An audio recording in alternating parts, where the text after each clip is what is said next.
April 28th, 1980.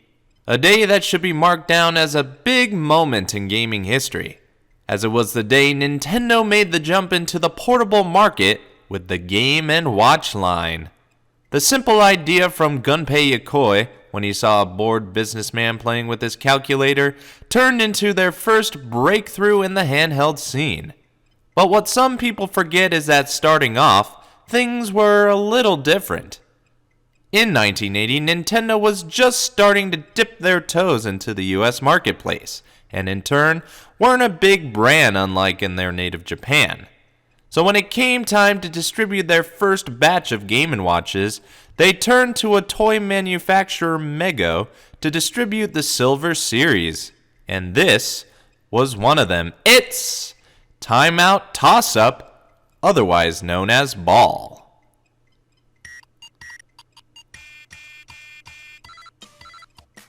I never heard of Mego before this video. Turns out they were a purveyor in dime store toys and later licensed dolls in the 1950s to the 1980s. They went bankrupt in '83. If only they could have held on to that distribution deal. Mego's Timeout Toss-Up or Ball was released, like I said, on April 28, 1980, as the very first Game & Watch to appear on American shores. Now, Timeout is the brand name they went with instead of Game & Watch. Not sure why, but it did fit in a way. I would recommend finding the commercial to see what I mean. The reason they called it Toss-Up? That answer should be obvious. I do like the Timeout logo though. When taking a closer look, it's very detailed with the font and Timeout symbol in the O. I think it could have been one of those recognizable name brands if it lasted. Over to the right is the Toss-Up logo, which looks fun the way it squiggles. Below that is the right button, a soft, bright red button that's pretty easy to press. What it does is simply move the hands of the man in the center to the right, and that's all there is to it. Of course, there's a left button to move his hands to the left as well. I totally was not going to leave that out of the video. Below the screen, you have a few buttons. Game A is for your standard game, Game B is for a bit of a challenge at the start, and you also have the time to display the time. This ACL button, I didn't know exactly what it did, but as it turns out, it's a sort of test button. You know when you put the batteries in and it shows you the whole LCD display? That button does that function too. About time I finally know what that does, only took me 3 Game & Watch videos to figure that out.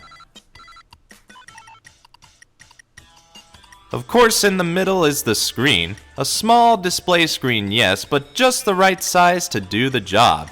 That being, tossing up balls. Nothing to see along the sides, but we can illustrate how small this unit is in depth. It's still amazing how something this small could pack the punch that it did. On the back we have your typical Nintendo-esque screws. What I didn't expect to see was a Nintendo copyright of 1980. But I guess since Mego was a dime toy maker, the best they could do was change out the logos in the front. The serial number that rested here is gone, but at least we still have the battery compartment lid. This Game & Watch or Timeout game can take 2 LR or SR43 batteries and can last up to 6 months if you play it on and off, or up to a year if you use it as a clock. Again, all depending on how you use it. I think mine is currently on the 8th month. Might as well get some extra juice out by playing another round of Ball. The game itself is very easy to understand. You're the man in the center and have to try and juggle 2 to 3 balls. Each catch is worth 1 or 10 points depending on the game type, but if you let one drop, it's game over. It's so simple to understand and so effective in keeping you engaged. It may become your next addiction if you take time away from your smartphone. You know, why hasn't Nintendo converted their Game & Watch gallery or collections into a smartphone app or something? That's easy money if I ever heard it. But Mego's Timeout Toss-Up was a money saver for Nintendo until they felt it was time to make it out on their own with their new series of Game & Watches, which turned into big money real fast. Nintendo was quite fond of Ball. They remade it for Game & Watch Gallery, snuck it onto the Game Boy camera, recreated it for Club Nintendo, and even ended the line where it began with Mario the Juggler, which was a reskinning of Ball. That's quite a legacy for the small, simple game that could. If you are able to find this Game & Watch, you should absolutely pick it up, especially if it is under the Time Out brand, as those are harder to find. But then you could say if life gets you down, you take a time out and play a good round of toss-up. Or ball. Humble beginnings. That's what this represents. And as handheld gaming evolved, so did the consoles. By the mid-2000s, the 7th generation of gaming was just getting started. Microsoft came first with the Xbox 360, Nintendo came next with the Wii, Sony, well, that should be obvious. And on the next episode, we'll take a look at the third console in the PlayStation line. If you think I missed anything, please leave a comment. If you like what you see, leave a like. If you think others could get knowledge out of this, share this video. And if you want to see more, go ahead and subscribe.